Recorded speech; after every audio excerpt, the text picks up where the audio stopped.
Meus cumprimentos a todos os amigos do Grêmio Espírita Perseverança e Caridade. É sempre uma alegria estar presente nas reuniões doutrinárias, vivenciando essa boa energia que nos proporciona esse centro de luz. Primeiramente, gostaria de pedir a permissão dos irmãos mentores desta casa para que tenhamos uma tarde de aprendizado, uma tarde de harmonia, e que a luz do Mestre Jesus, ela se estenda sobre todos nós, hoje e sempre.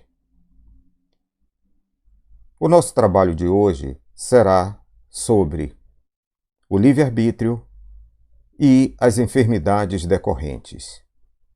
Então, vamos tratar aqui de identificar até que ponto o livre-arbítrio pode ser favorável ou não no que tange às nossas enfermidades. Vou iniciar então fazendo um pequeno comentário a respeito de uma narrativa de Platão em seu livro A República, quando ele discorre a respeito de um diálogo entre Sócrates e o seu discípulo Glauco. Sócrates inicia o diálogo provocando a seguinte observação. Glauco, imaginemos que existe uma grande caverna e que nessa caverna, desde a infância, foram criados indivíduos escravizados e que onde lhe apresentam uma realidade. Essa realidade que ele convive é a realidade na qual ele entende como a sua vida material, considerando todas as crenças, os preconceitos, o envolvimento de todos os sentidos e de todos os sentimentos ao longo dessa sua trajetória. Imaginemos então que um desses escravos será liberto, e ao libertar-se, ele vai então viver numa amplitude maior nesta caverna. E nessa amplitude, ele começa a conhecer todos os detalhes dessa caverna.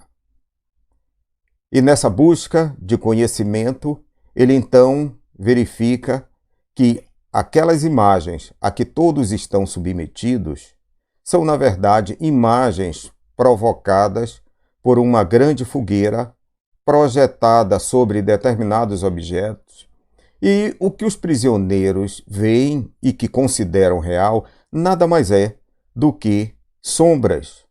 Portanto, é uma vida, de certa forma, ilusória, onde ele traça toda a sua reencarnação, considerando essas figuras como figuras reais.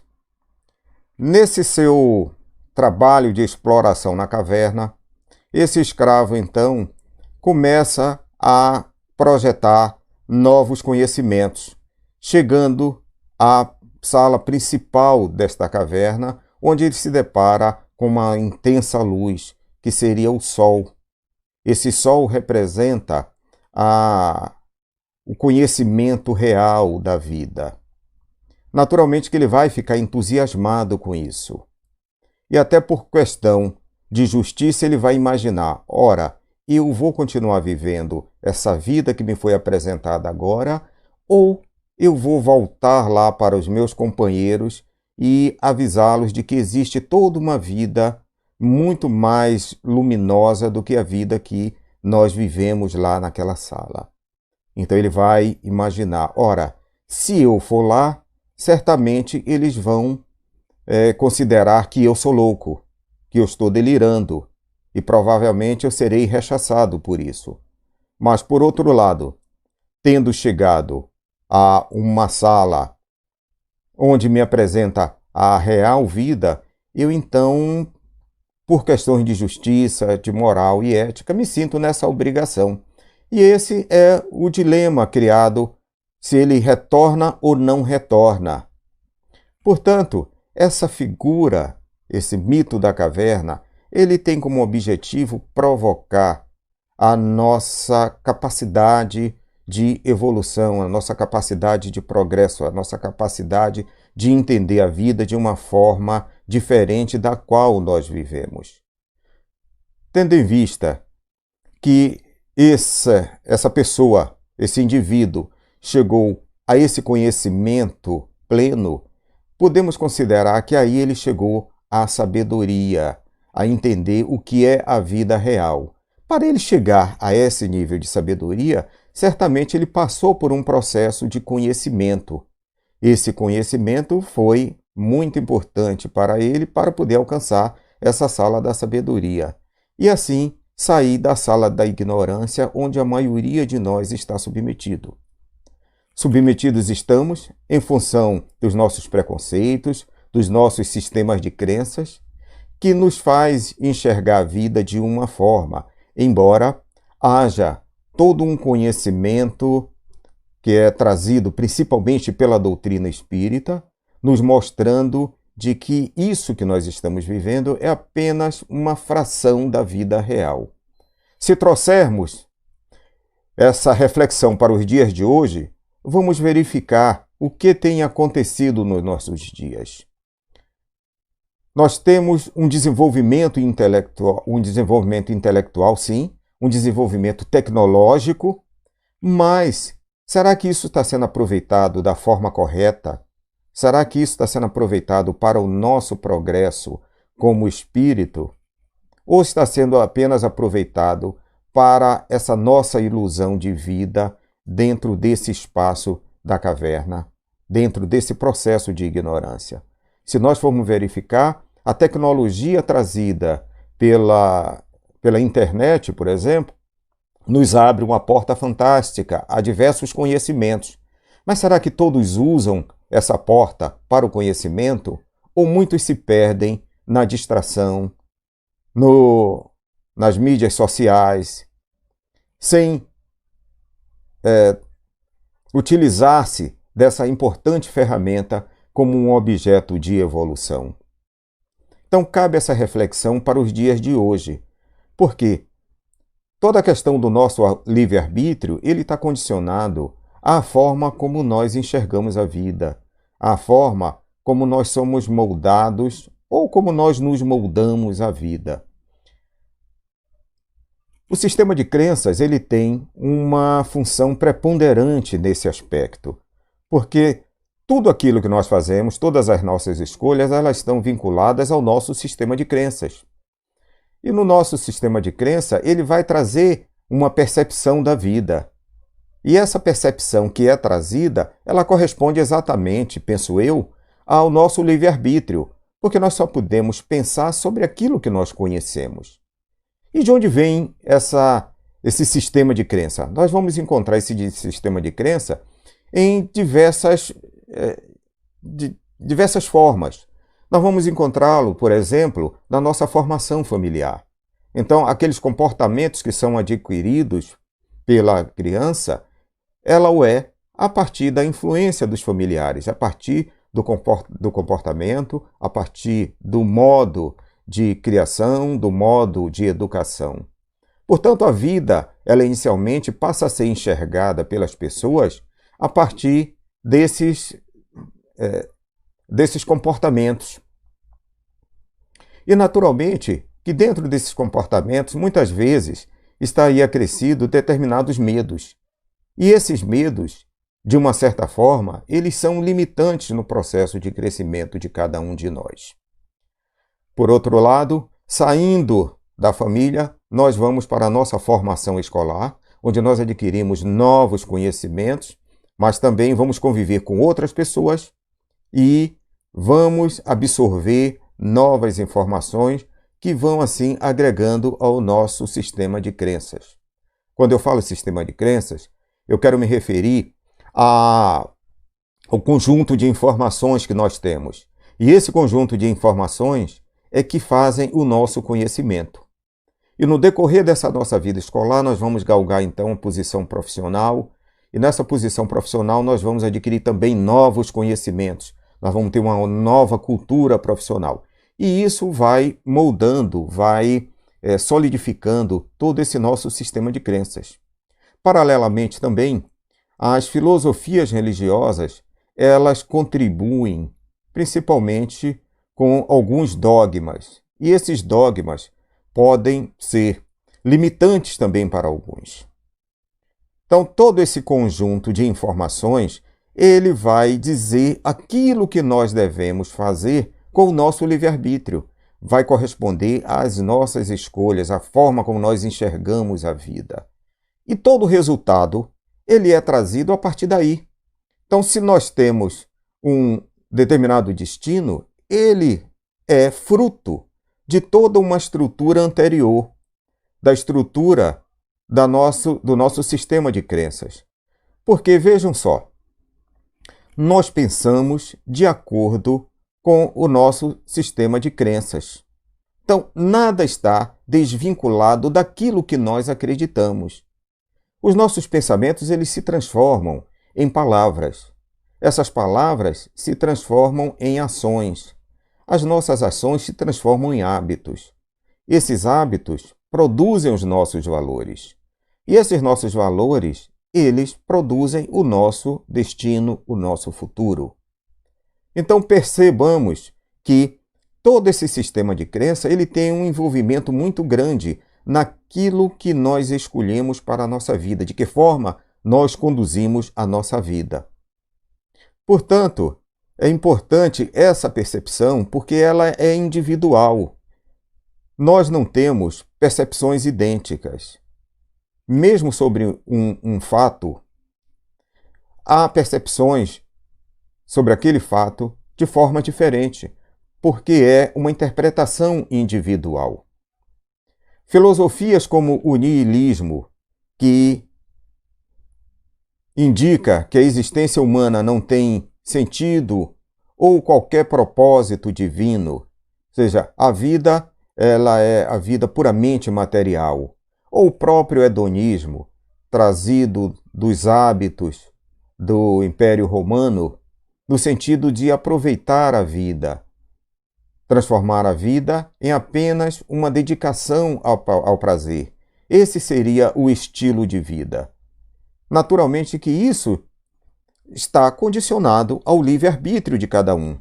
E a forma como você escolhe o seu caminho, ela vai ser determinante na sua vida. Ela vai ser determinante no seu destino. Daí a necessidade de reavaliações. Por isso, essa alegoria do mito da caverna, ela nos permite fazer uma interação, uma reflexão nesse sentido. Fazer essa reflexão até que ponto eu estou utilizando bem o meu livre-arbítrio. De que forma eu posso modificar, qualificar esse livre-arbítrio para melhorar o meu futuro, para melhorar o meu destino. Porque todas as informações, elas são produzidas do ponto de vista material em nosso cérebro. Mas o nosso cérebro, ele está habituado a interpretar de acordo com o nosso sistema de crenças. E muitas vezes, esse sistema de crença, ele pode criar uma falsa realidade da vida. E é isso que nós temos que ficar atentos. Porque o cérebro, ele é interpretativo apenas. Ele tem um banco de dados e dessa interpretação, ele nos orienta aquilo que nós devemos fazer. Portanto, o sistema de crença deveria ser reavaliado sempre nesse sentido. Muitas vezes, nós queremos retroceder a uma ação, mas nós só conseguimos pensar daquela forma, de acordo com aquele conjunto de informações que nós temos. Portanto, diante do desconhecido, a mente pode produzir delírios com base no medo e na apreensão inconscientes diante da realidade. Consideramos a aparência como sendo real. Isso é Maya, a ilusão. Maya é um conceito hinduísta e budista que diz o seguinte: olha, aquela sala lá, onde todos nós estamos vivendo, aquela sala lá da ignorância, aquilo é pura ilusão. A vida real é essa vida onde nós temos um sol e que nos mostra muito mais brilho, muito mais valores, muito mais informações. Portanto, os orientais, eles já têm esse conceito formulado quando eles entendem que essa vida material que nós vivemos, ela é uma vida de ilusão. Daí o termo, o conceito de Maya, querendo projetar em cada um a reflexão para saber se ele está vivendo uma vida real ou uma vida ilusória. Então, o sistema de crença ele define a forma como cada um lida com o seu livre-arbítrio. Como já comentamos anteriormente, ora, se eu não reviso o meu sistema de crenças, o meu livre-arbítrio ele vai ficar limitado. E muitas vezes isso vai produzir frutos nem sempre satisfatórios, nem sempre frutos positivos, porque depende muito de que forma eu estou arraigado a essas crenças. Lembramos que várias terapias hoje têm buscado tratar essas crenças que são limitantes, que impedem o crescimento das pessoas, que impedem a evolução, que impedem as pessoas de enxergarem dentro de um conceito muito mais moderno. Lembrando que nós estamos passando por um momento de transição planetária.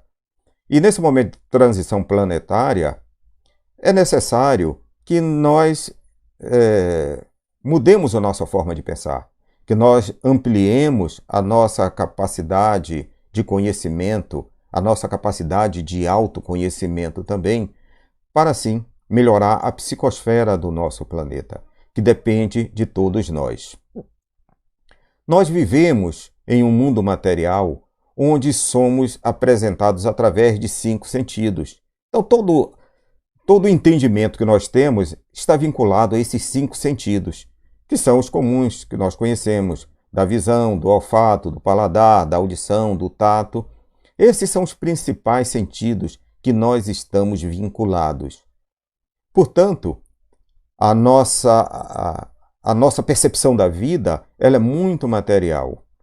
Ela é material e também considerando os paradigmas que são assim, desenvolvidos, que são ativados pela própria sociedade, onde você deve viver a partir do aproveitamento da vida, mas da forma prazerosa.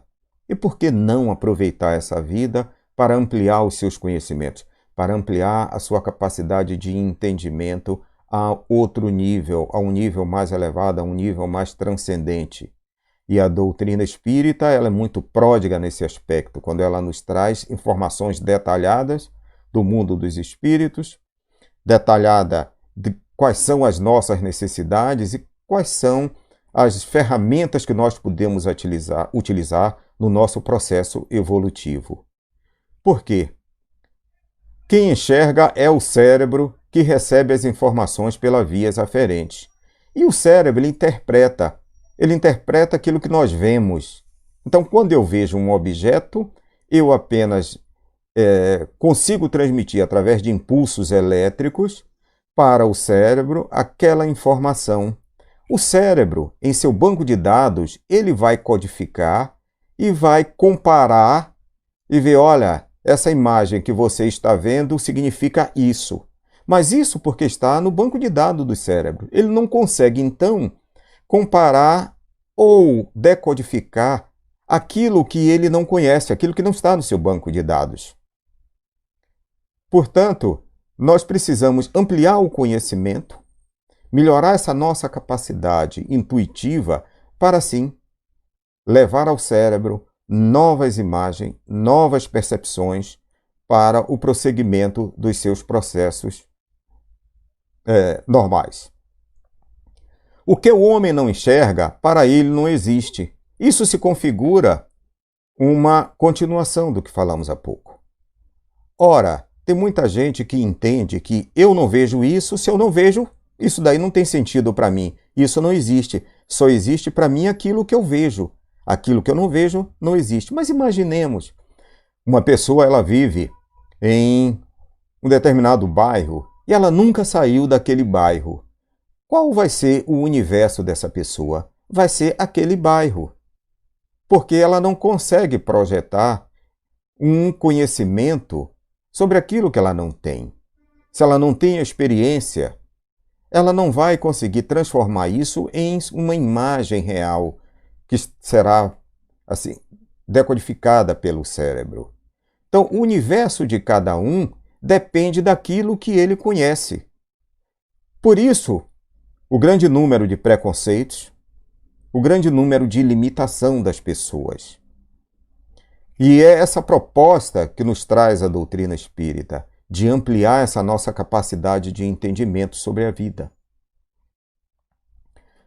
No livro Autodescobrimento, uma busca interior, da senhora Joana de Ângeles, e psicografada pelo ilustre médio Divaldo Franco, ela nos traz algumas informações que estão exatamente coordenadas com esse nosso processo de crenças, com a forma como nós lidamos com o nosso livre-arbítrio. Então vamos ver o que ela diz nesse capítulo deste livro. Determinadas emoções fortes, medo, cólera, agressividade, ciúme, provocam uma alta descarga de adrenalina na corrente sanguínea, graças às glândulas suprarrenais, que elas entram em funcionamento a partir do sistema autônomo, né? O sistema neurovegetativo, aí ele entra em ação quando nós nos submetemos a uma situação de luta ou de fuga. Quando nós temos algum susto, alguma situação difícil, o organismo ele é preparado pelas glândulas suprarrenais. Essas glândulas elas têm a função de injetar o cortisol na corrente sanguínea, visando exatamente preparar, do ponto de vista físico, a pessoa para enfrentar a situação, né? Então, aqui tem uma imagem, na parte inferior, a imagem de um rim, e logo acima nós vemos aí a glândula suprarrenal produzindo esses elementos como o cortisol. Isso ela injeta através de canais um contato com a hipófise, que é responsável pela liberação de alguns hormônios. Então ela injeta na corrente sanguínea essa adrenalina para preparar o corpo. Agora imaginemos que a pessoa vive em situação de estresse o tempo integral, provocado por situações já ditas de cólera, de ódio, de medo. Então, a corrente sanguínea ela está sempre sendo bombeada pela adrenalina, pelo cortisol, provocando reações no organismo. E essas reações podem trazer determinadas enfermidades, que a isso a senhora Joana de Ângeles ela nos alerta.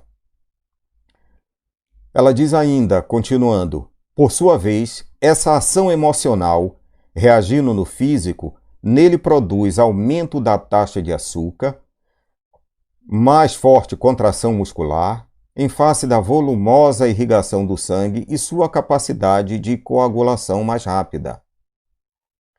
A repetição do fenômeno provoca várias doenças como a diabetes, a artrite, a hipertensão. Assim, cada enfermidade física traz um componente psíquico, emocional ou espiritual correspondente.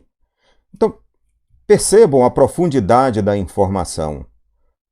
Porque, segundo os nossos amigos de luz, eles nos indicam o seguinte, que cerca de 70% das enfermidades do corpo físico, elas são geradas não no corpo físico, e sim no perispírito, ou seja, no corpo emocional, ou trazido também por uma consequência de uma vida passada. Então, isso está arraigado ao espírito. Portanto, muitas vezes, a doença, a enfermidade, ela só vai ser tratada a partir de uma mudança comportamental, de uma mudança emocional, de uma mudança psíquica, de uma mudança na estrutura espiritual de cada um de nós. Ela diz mais ainda, conscientizar-se dessa realidade é despertar valores ocultos que, não interpretados, continuam produzindo desequilíbrios e somatizando doenças, como mecanismos degenerativos na organização somática.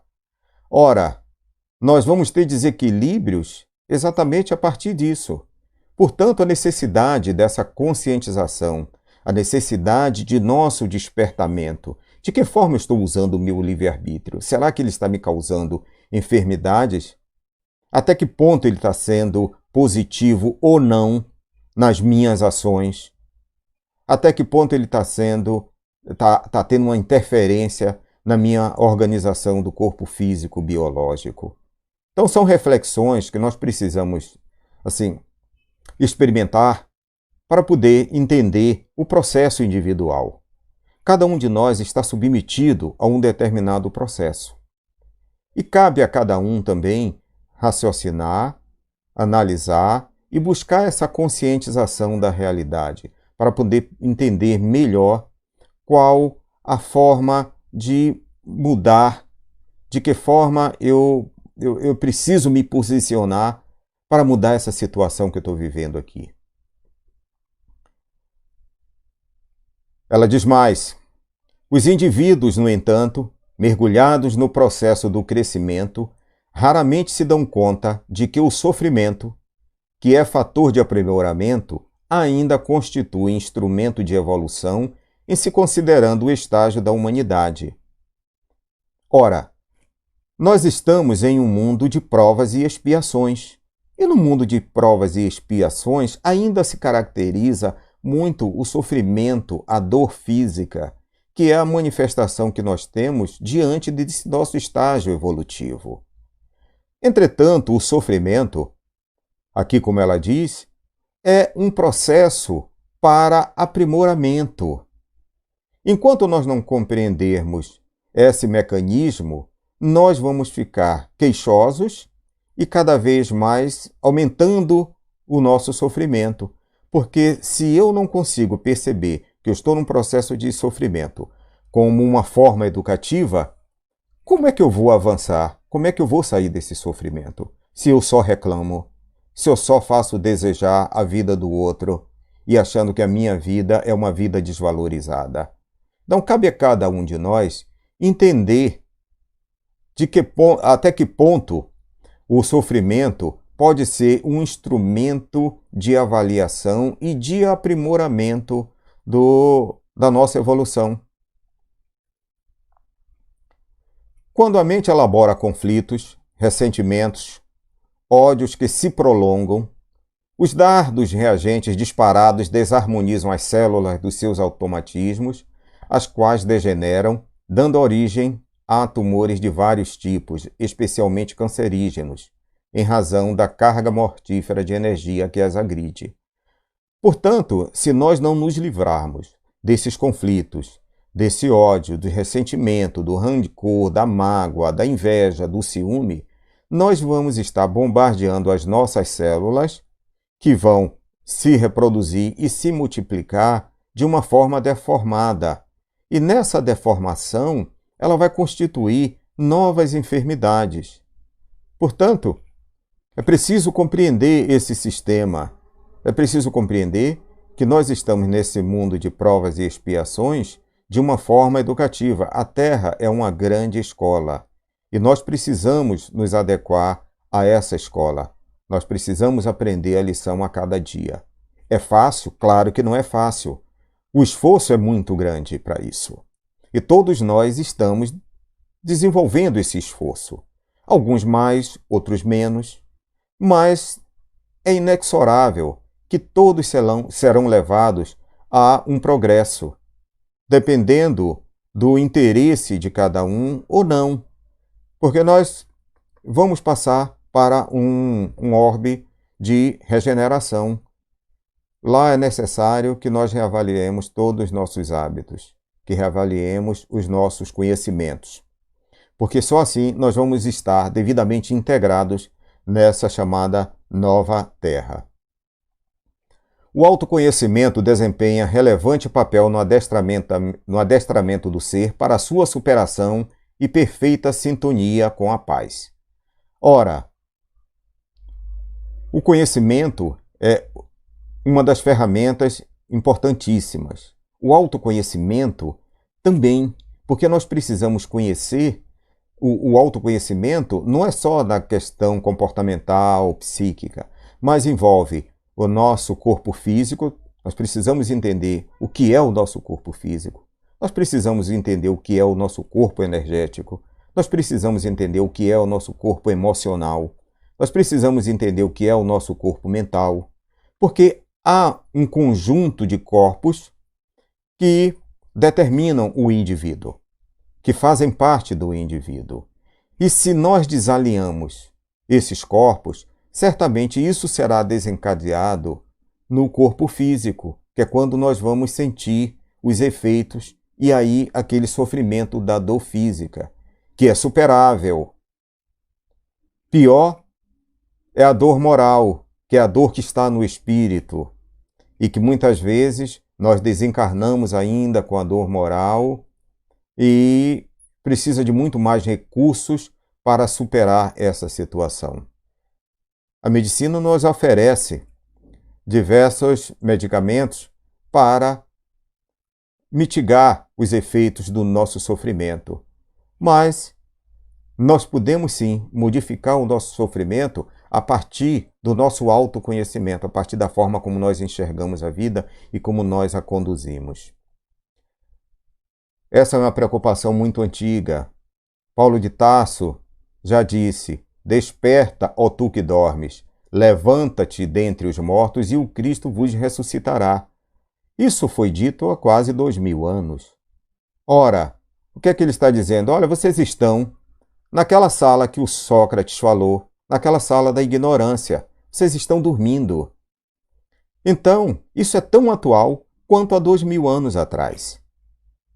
Porque a senhora Joana de Ângeles, ela tem muito na sua obra incentivado esse despertar de todos nós. Portanto, essa mensagem trazida por Paulo de Tarso, ela é perfeitamente atualizada e traduzindo-se hoje através dos ensinamentos do Espírito Joana de Ângeles, que nos incentiva cada vez mais a buscar o nosso processo de despertamento. A necessidade de equilíbrio entre todos os corpos será o fator primordial para a inexistência de enfermidades. Se nós conseguirmos harmonizar todos os nossos corpos, certamente nós vamos minimizar os efeitos das nossas enfermidades do corpo físico. Aqui nessa figura, ela mostra uma visão, uma interpretação das filosofias orientais com relação ao conjunto de corpos que nós somos submetidos. O nosso corpo físico, o nosso corpo energético etérico, o nosso corpo astral, que seria o nosso perispírito, o nosso corpo mental, o corpo causal, o corpo búdico, o corpo átmico, que seriam assim corpos muito mais sutis e difíceis de serem ainda alcançados pelo próprio nosso estágio de desenvolvimento aqui no planeta Terra. Mas, se nós conseguirmos conjugar uma harmonia entre esses corpos, certamente aqueles efeitos que estão lá no espírito, no perispírito, não serão desenvolvidos no corpo físico, porque o físico ele é modelado pelo corpo perispiritual. Ainda recorrendo aqui aos ensinamentos da senhora Joana de Ângeles, no livro Momentos de Saúde e de Consciência, também psicografado pelo ilustre Divaldo Franco, ela nos diz o seguinte: os momentos de consciência profunda, objetiva, proporcionam a memória da plenitude, passo inicial para a integração no espírito total da vida. Então, ela está nos incentivando a melhorar a nossa capacidade consciencial. Quando galgamos novos níveis de consciência, nós vamos harmonizando esses corpos. Vamos conseguindo integrar esse nosso espírito e integrar a nossa vida como um todo. Vamos passando então para aquela sala da sabedoria, verificar que o Sol nos traz a vida real diferente dessa perspectiva que nós vivemos hoje. Também reforçado pelos ensinamentos dos espíritos de luz, quando eles nos dizem: olha, O que vocês vivem é uma cópia ainda imperfeita daquilo que é a vida real. Segundo aqui ainda o livro, continuando o texto, ela diz: Jesus assinalou esta conquista ao afirmar: eu e meu Pai somos um. Ora, eu e meu Pai somos um significa de que a consciência do Divino Mestre, ela está em sintonia com a consciência maior, que seria essa consciência do Pai. Se ele consegue ter essa ressonância de consciência, é porque há uma integração.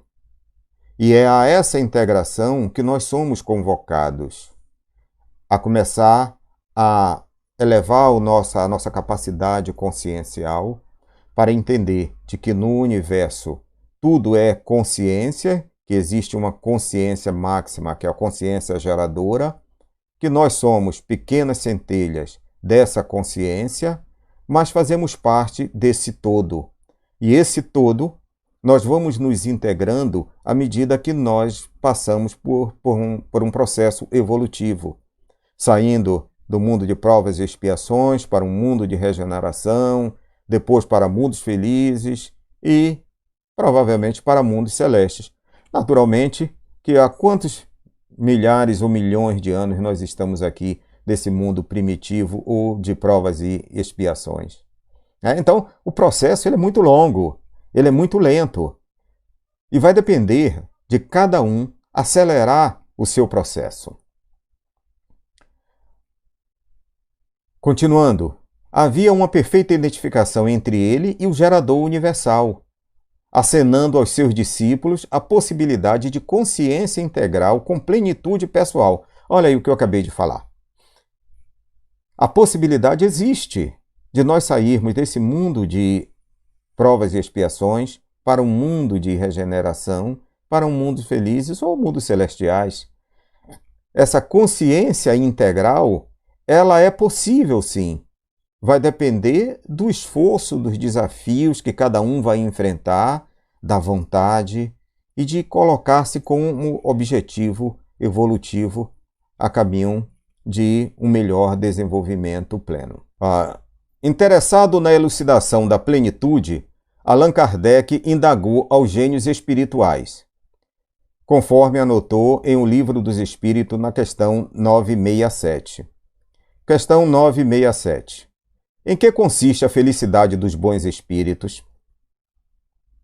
A resposta dos espíritos: em conhecerem todas as coisas, em não sentirem ódio, nem ciúme, nem inveja, nem ambição, nem qualquer das paixões que ocasionam a desgraça dos homens. Então, é uma receita bastante clara aqui, de nós eliminarmos o ódio, o ciúme, a inveja, a ambição, o rancor, o ressentimento, todas aquelas paixões que estão atreladas ao nosso livre-arbítrio, mas que podem nos trazer enfermidades.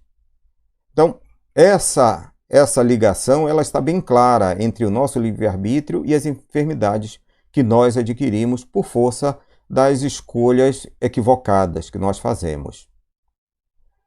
O amor que os une lhes é fonte de suprema felicidade. Não experimentam as necessidades, nem os sofrimentos, nem as angústias da vida material. Porque, no nível em que se encontram essas consciências, elas não experimentam mais nenhuma angústia na vida material. Elas estão muito acima dessa vida material que nós estamos ainda experimentando. E aqui finaliza: são felizes pelo bem que fazem. Portanto, 3 ferramentas importantes: o conhecimento das leis divinas, conhecimento das leis da natureza, conhecimento das leis morais, conhecimento das leis éticas, das doutrinas, o conhecimento do mundo espiritual. Tudo isso é uma forma de nós conseguirmos nos integrar. O autoconhecimento, que nós já comentamos, de conhecer a si mesmo, quais são os pontos de melhoria, e a prática do bem, que é como estamos encerrando aqui o nosso trabalho. Então, serão felizes pelo bem que fazem. Ora, se nós praticamos o conhecimento, o autoconhecimento e a prática do bem, certamente nós estaremos integrados no caminho de alcançar essa consciência mais plena. Tudo depende de cada um de nós. Esse foi a nossa reflexão da tarde e esperamos que essa reflexão possa ser absorvida por cada um de nós para a sustentação de uma melhor organização dos nossos livre-arbítrios, das nossas escolhas, cada vez mais positivo, em prol de um futuro mais brilhante para cada um de nós. Quero agradecer mais essa oportunidade, agradecer a todos os irmãos coordenadores, a diretoria do GPEC e a todos os irmãos que tiveram a paciência de estar presente conosco até esse momento. Que a luz do Mestre Jesus esteja presente no coração de cada um, iluminando a vida cada vez mais. Muito obrigado e tenham todos uma boa tarde.